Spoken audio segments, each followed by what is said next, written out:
আসসালামু আলাইকুম। আজকে বানাবো চিংড়ি দিয়ে আলুর চপ। তার জন্য চিংড়ি মাছের খোসাগুলো ভালোভাবে ছাড়িয়ে তেলের সাথে সামান্য পরিমাণ মশলা দিয়ে কষিয়ে ধনেপাতা দিয়ে ভালোভাবে কষিয়ে নিয়েছি। আর এই পাশে আলু সেদ্ধ করে হালকা ভেজে নিয়েছি। এখন পরিমাণ মতো মরিচ দিয়ে দেবো। এখানে শুকনো মরিচ আমি ভেজে নিয়েছি। স্বাদ মতো লবণ দিয়ে দিলাম। 1 চামচ পেঁয়াজ বেরেস্তা দিয়ে দিলাম। আমি পেঁয়াজটা ভাজাই দিয়েছি। মরিচ আর পেঁয়াজগুলো ভালোভাবে মেখে নেব। হয়ে গেছে। এখন সামান্য কিছু ধনেপাতা কুচি দিয়ে দিলাম। ওর সাথে সবগুলো ভালোভাবে মেখে নেব। আলুটা ভালোভাবে মাখানো হয়ে গেছে। এখন বাকি উপকরণগুলো তৈরি করব। আর একটা বাটিতে 2 চামচ বেসন দিয়ে দিব, স্বাদ মতো লবণ, 1/2 চামচ মরিচের গুঁড়া, 1/2 চামচ ধনিয়ার গুঁড়া, 1/2 চামচ হলুদের গুঁড়া, সামান্য পরিমাণ কালো জিরা দিয়ে দিলাম। এখানে আদা রসুন বাটা দিয়ে দিলাম 1 চামচের মতো। সবগুলো উপকরণ অল্প অল্প পানি দিয়ে মিক্স করে নেব।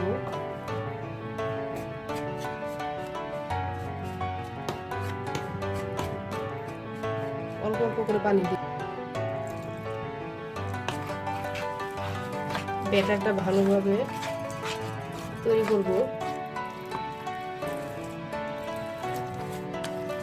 একটা ভালোভাবে মিক্স করা হয়ে গেছে। আমি অনেক সময় নিয়ে করেছি, ভালোভাবে মিক্স করে নিয়েছি। এখন 1/2 চামচ গরম তেল দিয়ে দিলাম। ভালোভাবে মিক্স করে নেব। ভালোভাবে মিক্স করা হয়ে গেছে। এখন মিশ্রণটা একপাশে রেখে দেব।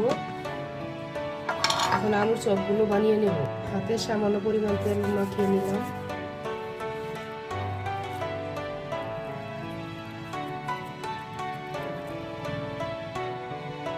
ভিতরে আগে থেকে রেডি করা চিংড়ির ফুলগুলো দিয়ে দিব। দিয়ে ভালোভাবে চপের শেপ করে নিয়ে নেব। যার যেভাবে ইচ্ছা সেইভাবেই সুন্দর করে নিয়ে নিতে পারেন। একটা বানানো হয়ে গেছে। এভাবে সবগুলো আমি বানিয়ে নেব। আর একটা বানানো হয়ে গেছে। এখন বাটিতে রেখে দেব।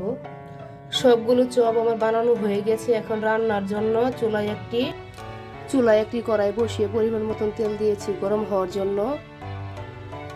তেলটা গরম হয়ে গেছে। এখন ভাজার জন্য চপগুলো দিয়ে দিব।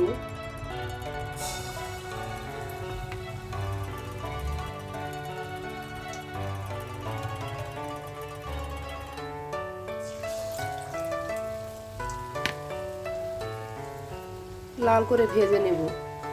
এক পাশ ভাজা হয়ে গেছে, আরেক পাশ করে দিব।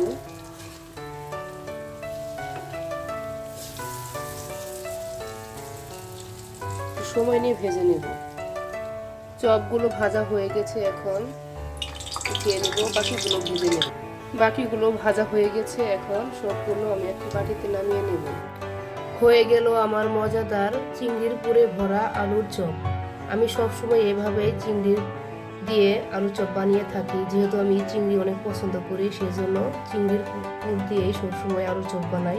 আপনারা চাইলে আমার মতো একদিন এভাবে বানাতে পারেন।